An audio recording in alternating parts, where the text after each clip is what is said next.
Dexter Henry here at Knicks Media Day, and I'm joined by Stefan Bondy, the new New York Post Knicks beat writer. Steph, welcome to the team. Well, thank you. I'm very happy to be here. Yeah, happy to be here. We're going to be doing a lot more of these videos. So, first day of getting back to the season with the Knicks, and we heard a lot from the guys today. I want to talk a little bit about that. And when you talk about the Knicks, you got to look at what else has gone on in the Eastern Conference. We've seen moves by the Boston Celtics getting Drew Holiday, the Milwaukee Bucks getting Damian Lillard. When you hear from what you've heard from Coach Tibbs and the guys today, how do they feel that they stack up against the elite teams now in the Eastern Conference? Well, they didn't really want to talk specifically about the pecking order and all that stuff, but what the big takeaway for me was continuity, right? The ability to get better from within and keep the same starting lineup and build from there, because there is something to that. I mean, through the years of Phil Jackson and Steve Mills after, it was a lot of changeover with the roster.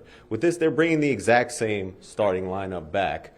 Now you could say, well, that shows they didn't really improve, but there's a lot of opportunity there to get acclimated to each other better, to find different ways of playing better together. You see the Denver Nuggets. What's a big factor in them winning? They've been continuity and being together. So that's really where they think the progress is going to come from. Progress can come there. It can come internally.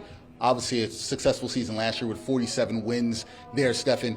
With that continuity that you just talked about, do you think there's pressure on them to improve upon the 47 wins that we saw last year? How do you feel about that? Do you feel like with having that feeling of continuity that they can get to that next level? Yeah, I mean, there's pressure because the thing that they don't want is to be stagnant or regress, because then the heat starts falling on the coach, and then the heat starts falling on the front office, and then changes are going to happen.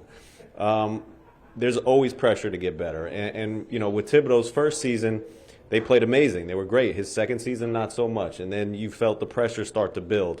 I think the expectation is always, especially when you have a team that's been together, is to get better. So, of course, there's pressure to not only exceed the 47 wins that they had last season, but to build on that second-round playoff appearance.